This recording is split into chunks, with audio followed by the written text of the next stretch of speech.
Tozobina na raison. Tobeteli Yesu maboko. Tozobina na raison.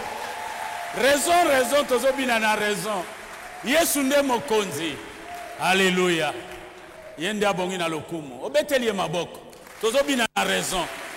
Alléluia. Nous ne dansons pas comme des insensés. Nous sommes sensés. Tozobina na raison. Pour être Yesu akangola biso na masumu. Tozobina na raison. Nous ne dansons pas comme des insensés, comme le Kolabamaïeboa Kopola. Non, nous dansons avec raison. Alors quand on dit je danse la raison, danse avec raison. Et avec joie et allégresse. Parce que Dieu siège la louange et l'adoration de son peuple. Shalom bien-aimé. Nous bénissons le Seigneur notre Dieu pour son amour, sa grâce, ses bontés qui ne cessent de renouveler en nous chaque matin. Nous étions là toute la semaine passée. Nous étions là le mercredi. Le jeudi et le vendredi, nous avions passé du temps dans la prière, persévérant dans la prière avec ce climat. Et nous sommes en train de voir Actes des Apôtres. Nous avions vu Acte 2, l'effusion du Saint-Esprit. Et nous sommes en train de voir déjà la prédication de Pierre à la Pentecôte. L'attitude de Pierre, le contenu du message de Pierre, les résultats de son message, l'impact de son message. Nous avions dit que le message de Pierre était un message christocentrique, où Christ est au centre. Il ne cesse de revenir sur Christ à plusieurs reprises dans son message. Donc, Christ est au centre, au cœur de son message. Et cela est un modèle à suivre. Lorsque nous apportons la bonne nouvelle, lorsque nous annonçons la bonne nouvelle, nous mettons Christ au centre. Nous élevons Jésus, lui qui est monté au ciel, lui qui est allé nous préparer une place. Nous n'élevons pas nos personnes ou une personne, nous élevons Jésus. Message christocentrique. Nous avions dit ceci, c'est que un bon prédicateur n'est pas forcément un bon orateur. Un bon prédicateur, c'est celui qui avant tout prêche Christ. Voilà le modèle d'un bon prédicateur. Et nous avions dit aussi que lorsque Pierre a prêché, le jour de la Pentecôte, 3000 âmes ont reçu Jésus. Ceux qui ont reçu Jésus ont été tellement touchés, transpercés dans leur cœur, ils ont demandé à Pierre et aux autres apôtres, « Hommes, frères, que ferions-nous » Pierre va leur dire, « Repentez-vous, croyez et faites-vous baptiser. » C'est cela des éléments de base de la nouvelle conversion, d'une vie nouvelle. Il faut se repentir de ses péchés. Il faut se tourner, changer de direction. Il faut abandonner le mal. Il faut renoncer au mensonge. Il faut renoncer à toutes ces choses qui faisaient partie de notre vie lorsque nous étions encore dans le monde. Si quelqu'un est en Christ, il est une nouvelle création. Les choses anciennes sont passées, toutes choses sont devenues nouvelles.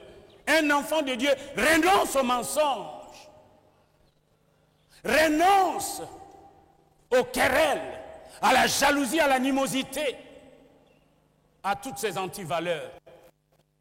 Marche dans la vérité, aime la justice et l'amour de la vérité.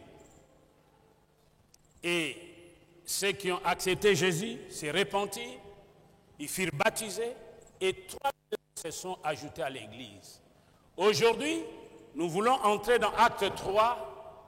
Nous allons lire, nous allons nous tenir debout. Nous avons 25 versets, nous allons lire et je vais vous donner le thème et nous allons aborder ça aujourd'hui. Nous voulons suivre l'ordre chronologique, c'est-à-dire que nous avions commencé dans les évangiles vers la fin, la mort de Jésus, sa résurrection. Et depuis que nous avions parlé de la Pâque, la résurrection, nous sommes allés à la Pentecôte, et de la Pentecôte à l'Ascension, de l'Ascension à la Pentecôte. Donc nous sommes en train de suivre l'ordre chronologique pour une bonne croissance, une bonne compréhension. Et nous voulons fonder notre foi sur ce qui est écrit. Alors que nous sommes nés de nouveau, nous n'allons plus nous conduire propres repères, selon nos propres points de repère, mais maintenant que nous sommes nés de nouveau, nous nous laissons conduire par la parole de Dieu. Que dit la Bible? Marchez dans la sanctification. Recherchez la paix avec tous, c'est la sanctification sans laquelle nul ne verra Dieu. Renoncez au mensonge, que chacun de vous parle de la vérité avec son prochain. La nouvelle naissance, la crainte qui s'emparait d'eux. Pousser ces gens à vivre dans la simplicité du cœur, de vivre dans la vérité, de sorte à plaire à Dieu. Nous devons honorer Dieu dans notre marche, dans notre conduite. Nous n'allons plus nous conduire comme autrefois, dans la tricherie, dans les choses qui n'honorent pas Dieu. Maintenant que nous sommes nés de nouveau, si quelqu'un est en Christ, il est une nouvelle création. Les choses anciennes d'autrefois sont passées, toutes choses sont devenues nouvelles. Tu dois te poser des questions et savoir, je dis que je suis né de nouveau, je suis en Christ. Est-ce que les anciennes choses sont toutes passées? Si tu n'arrives jamais à te débarrasser de mensonges, de la haine, de la jalousie, de l'envie, tu n'es pas encore né de nouveau.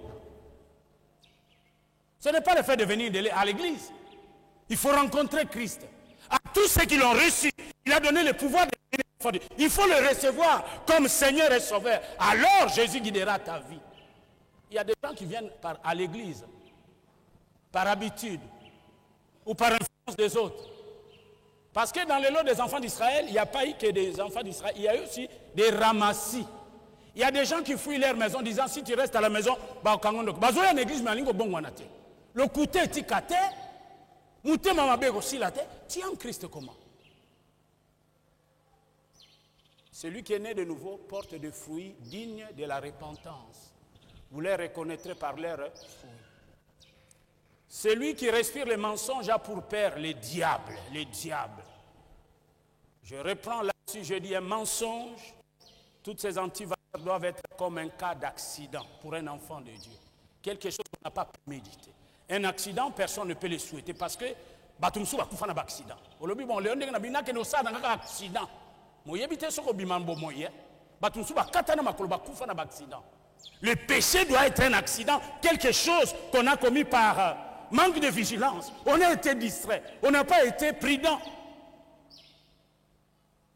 Et dès qu'on commet un péché, relève-toi vite, demande pardon.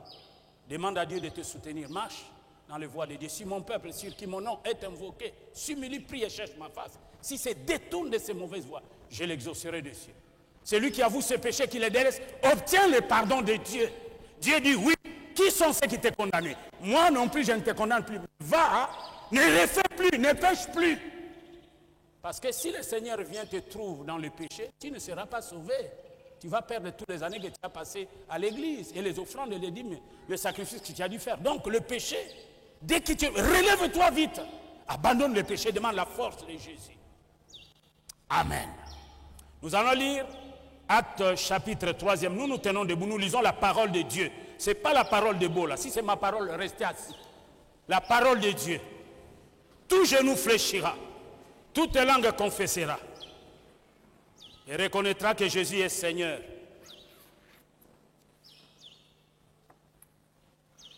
Lui ne connaît ni changement, ni ombre de variation. Il n'est ni de la majorité, ni de l'opposition. Il est Dieu. Il existe par lui-même, il règne par lui-même. Il le restera éternellement. Acclamons pour ce Dieu. Il n'est ni de l'opposition, ni de la majorité.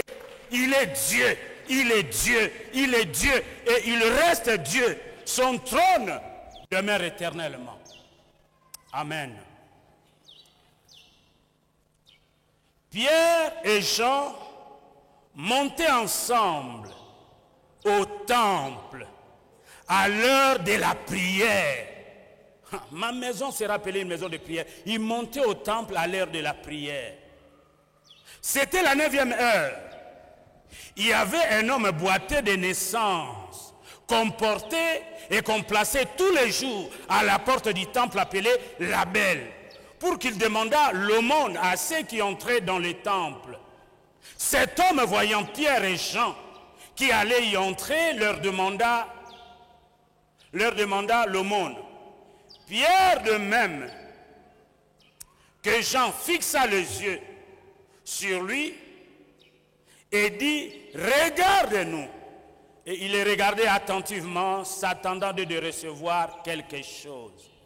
Alors Pierre lui dit, je n'ai ni argent, ni or, mais ce que j'ai, je te le donne. Au nom de Jésus, lève-toi et marche. Et le prenant par la main droite, il les fit lever au même instant, ses pieds et ses chevilles devinrent fermes. D'un saut, Il fut debout et il se mit à marcher. Il entra avec eux dans le temple. Autrefois, il ne pouvait pas entrer, mais maintenant, il est entré. Marchant, sautant et louant Dieu. Tout le monde le vit, marchant et louant Dieu. Il reconnaissait que c'était celui qui était assis à la belle porte du temple pour demander l'aumône. Et il fut rempli d'étonnement et de surprise au sujet de ce qui lui était arrivé. Comme il ne quittait pas Pierre et Jean, tout le peuple était accouru vers eux au portique dit de Salomon. Pierre, voyant cela, dit au peuple: Hommes israélites, pourquoi vous étonnez-vous de cela? Pourquoi avez-vous les regards fixés sur nous? Comme si c'était par notre propre puissance ou par notre piété que nous eussions fait marcher cet homme. Le Dieu d'Abraham, d'Isaac et de Jacob, le Dieu de nos pères, a glorifié son serviteur Jésus, que vous avez livré et régné devant Pilate, qui était d'avis qu'on le relâche. Mais vous avez régné le saint et le juste. Et vous avez demandé qu'on vous accordât la grâce de meurtrier. Vous avez fait mourir les princes de la vie, que Dieu a ressuscité des morts. Nous en sommes témoins. C'est par la foi en son nom. C'est par la foi en son nom que son nom a raffermi celui que vous voyez et connaissez. C'est la foi en lui qui a donné à cet homme cette entière guérison en présence de vous tous. Et maintenant, frères, je sais que vous avez agi par ignorance, ainsi que vos chefs. Mais Dieu a accompli de la sorte ce qu'il avait annoncé d'avance par la bouche de tous ses prophètes, que son Christ devait souffrir. Repentez-vous donc et convertissez-vous pour que vos péchés soient effacés, afin que des temps de rafraîchissement viennent de la part du Seigneur et qu'il envoie celui qu'il vous a été destiné, Jésus-Christ, que le ciel doit recevoir jusqu'au temps du rétablissement de toutes choses, dont Dieu a parlé anciennement par la bouche des saints prophètes. Moïse a dit, le Seigneur votre Dieu vous suscitera d'entre vos frères un prophète comme moi. Vous l'écouterez dans tout ce qu'il vous dira. Et quiconque n'écoutera pas ce prophète sera exterminé du milieu du peuple. Tous les prophètes qui ont successivement parlé depuis Samuel ont aussi annoncé ce jour-là. Vous êtes les fils des prophètes et de l'alliance que Dieu a traitée avec nos pères en disant à Abraham: toutes les familles de la terre seront bénies en ta postérité. C'est à vous premièrement que Dieu, ayant suscité son serviteur, l'a envoyé pour vous bénir, en détournant chacun de vous de ses iniquités. Amen. Acclamons pour la parole de Dieu. Une longue lecture qui valait bien la peine pour une bonne compréhension de la suite du message.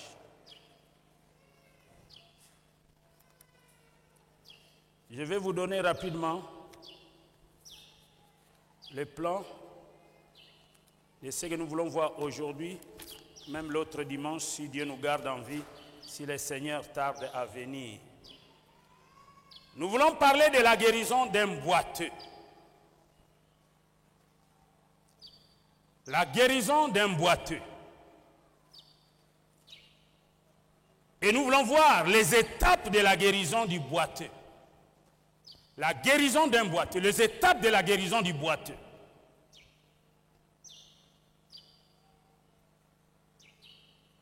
Et nous voulons voir aussi que la guérison du boiteux fut attribuée à la foi. La guérison du boiteux fut attribuée à la foi.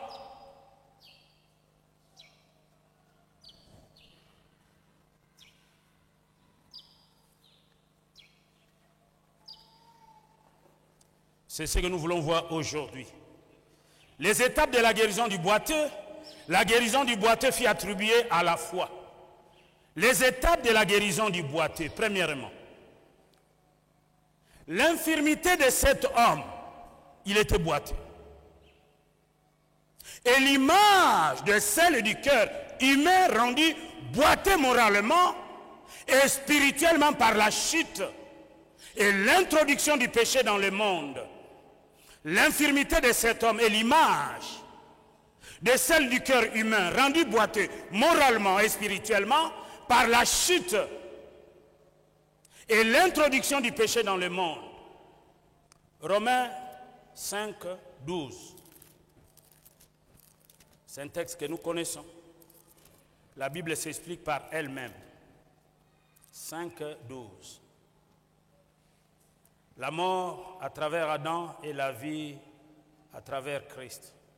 C'est pourquoi, comme par un seul homme, le péché est entré dans le monde, et par le péché, la mort, et qu'ainsi la mort s'est étendue sur tous les hommes, parce que tous ont péché. Le péché est entré dans le monde par la chute d'Adam et Ève. Et Dieu, dans son amour, a suscité le second Adam qui est Christ pour venir nous racheter de notre vaine manière de vivre. Le premier Adam a succombé et le second Adam est venu pour nous relever. Amen. La Bible est un livre qui est rempli d'images, des allégories, des hyperboles, des symboles, des métaphores. L'infirmité de cet homme est l'image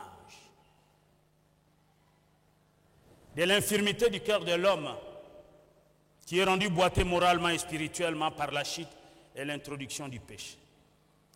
Cependant, bien-aimés dans le Seigneur, le péché ne doit pas être considéré comme une maladie.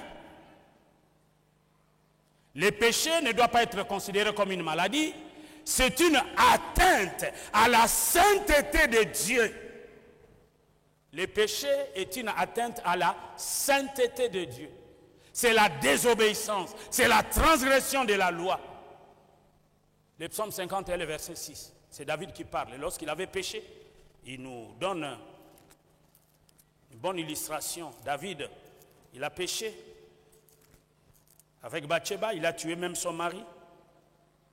Le verset 6.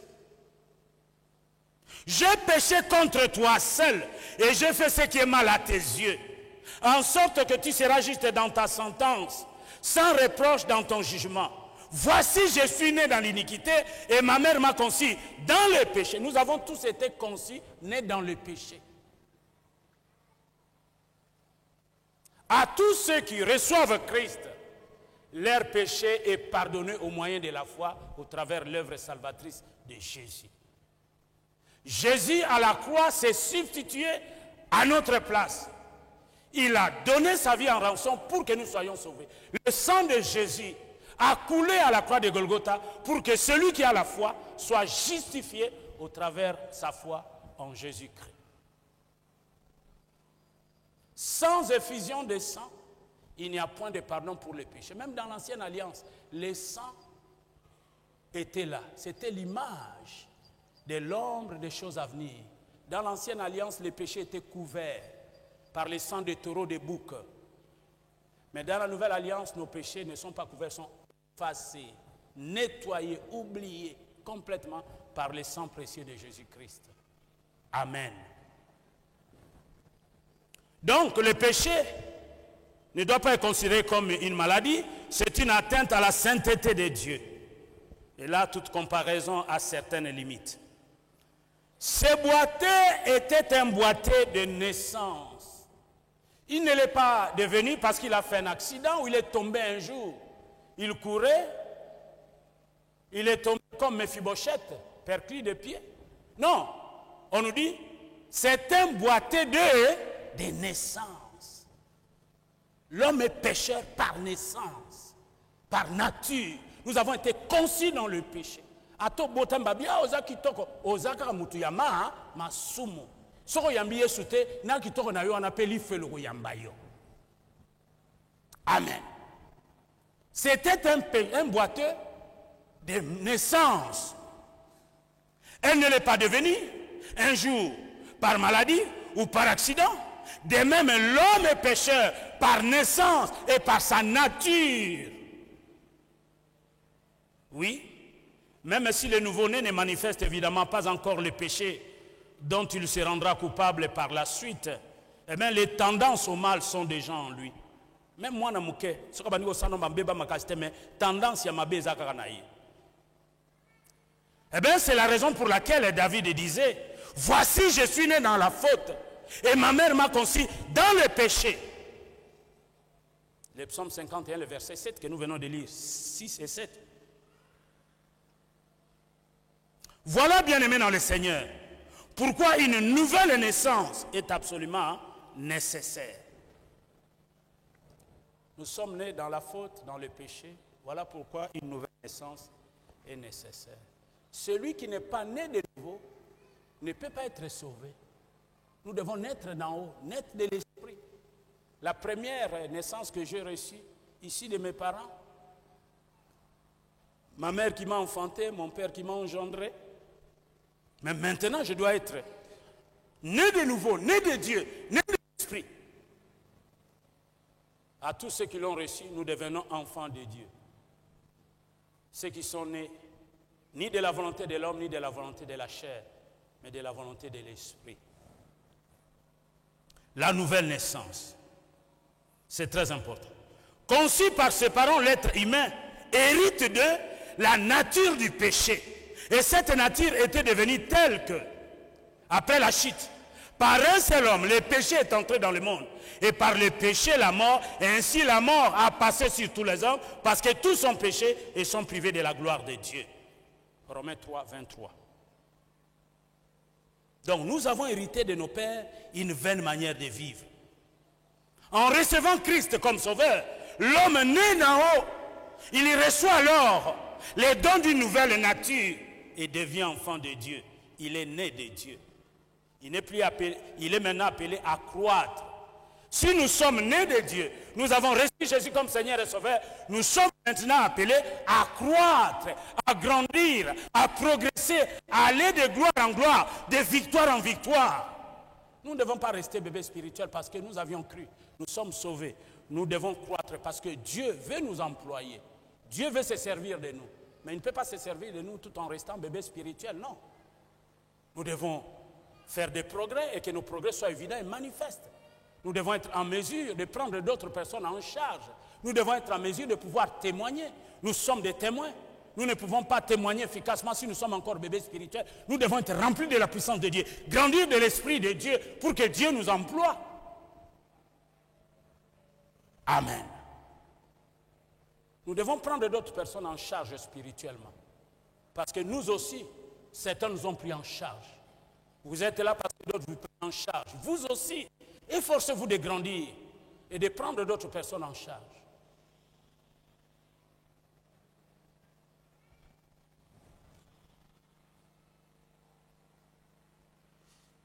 Il faut ensuite qu'il puisse croître.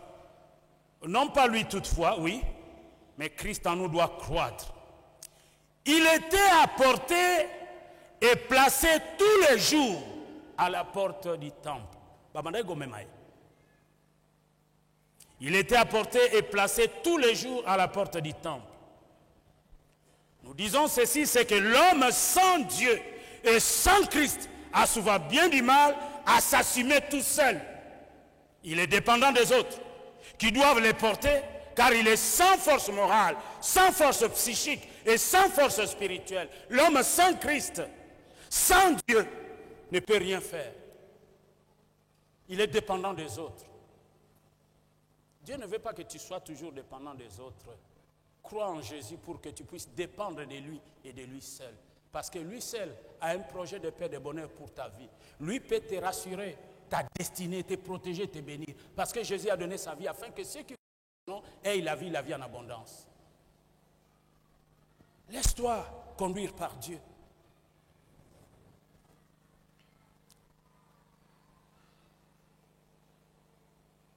Nous devons aussi souligner un point important, c'est que le temple représentait la présence même de Dieu. Les temples représentaient même la présence de Dieu. Là où 2 ou 3, comme nous sommes là, ces temples représentent la présence de Dieu. Là où 2, 3 s'assemblent en mon nom, je suis au milieu d'eux. Nous quittons, nous venons à la rencontre de Dieu à l'église. Nous ne venons pas à la rencontre du pasteur. Le pasteur, c'est un serviteur, c'est un instrument de Dieu. Nous venons à la rencontre de Dieu. Mukonzia Milimo, le Dieu des esprits. Nous venons à sa rencontre. Et chacun va puiser selon sa foi. Et s'attendre à Dieu, l'accomplissement de ses promesses dans sa vie. Ce que nous écoutons, c'est pour que nous puissions le mettre en pratique, pour que nous ne soyons pas des auditeurs oubliés, mais écouter et mettre en pratique afin de vivre les promesses de Dieu. Nous ne pouvons pas vivre les promesses de Dieu si nous écoutons seulement et que nous ne mettons pas la parole de Dieu en pratique. Non.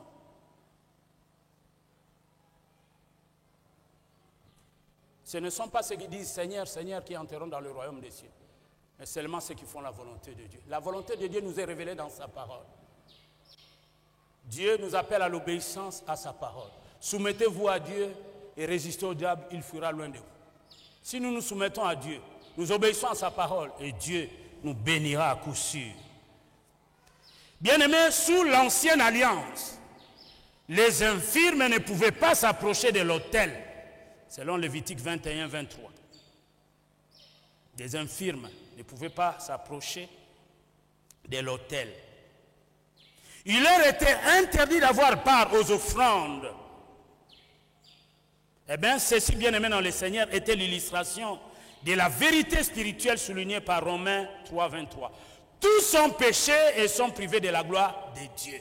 Nous avions dit que ce boiteux de naissance, il n'est pas devenu par maladie ou par accident. De même, l'homme est pécheur par naissance et par nature. Donc, les infirmes, ils représentaient l'image du péché. Ils ne pouvaient pas entrer dans le temple et s'approcher de l'autel. Il ne leur était même pas permis de donner leurs offrandes.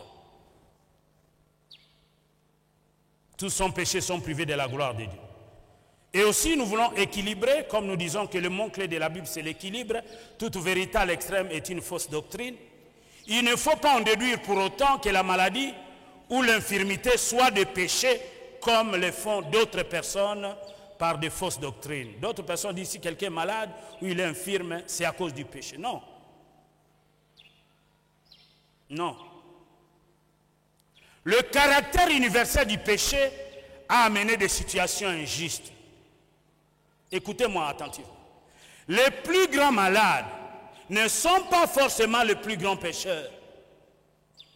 Les degrés d'approbation divine ne s'estiment pas à la mesure de bonne santé. Non.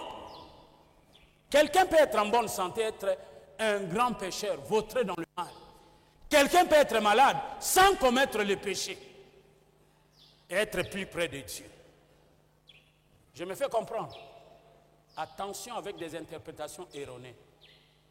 Les degrés d'approbation de Dieu ne s'estiment pas à cause de la bonne santé que tu as. Je suis en bonne santé, donc je suis en accord avec Dieu. Non, tu sais comment tu vis. Nous avons l'exemple de Lazare. Ce pauvre qui était couvert d'ulcères et les riches qui étaient en bonne santé, qui mangeaient, mais Lazare, le pauvre, désirait de manger des miettes qui tombaient de sa table. Mais Lazare était proche de Dieu. Parce qu'il avait la foi. Les riches, ce n'est pas sa richesse. Parce qu'il avait manqué de la foi. Il était méchant. Dieu n'est contre. Dieu n'est ni contre la richesse, ni contre la pauvreté. Les riches peuvent être sauvés, les pauvres aussi peuvent être sauvés. C'est la foi que Dieu demande aux riches comme aux pauvres. On peut être malade, être approuvé de Dieu. Parce que la Bible dit toutes choses concourent au bien de ceux qui aiment Dieu. Dieu peut éprouver notre foi aussi au travers des maladies. Dieu peut nous éprouver au travers des difficultés, au travers des épreuves, pour savoir si nous l'aimons seulement quand nous sommes en bonne santé, quand tout va bien. Il y a des gens qui aiment Dieu que quand tout va bien. Quand tout va mal, c'est fini. Ils abandonnent Dieu. Les enfants rebelles à leur Dieu, qui n'aiment Dieu que par intérêt. Est-ce que je me fais comprendre? Dieu, des fois, nous teste pour voir l'amour que nous avions de lui, si c'est un amour fidèle ou un amour intéressé. Il peut permettre des épreuves, mais lorsque Dieu permet une épreuve, il ne peut pas donner une épreuve au-delà de nos forces. À chaque épreuve, il nous donnera aussi des moyens pour nous en sortir. Les épreuves que nous avons suscitées nous-mêmes, nous devons les réparer, nous devons nous repentir et chercher la face de Dieu pour recevoir encore à nouveau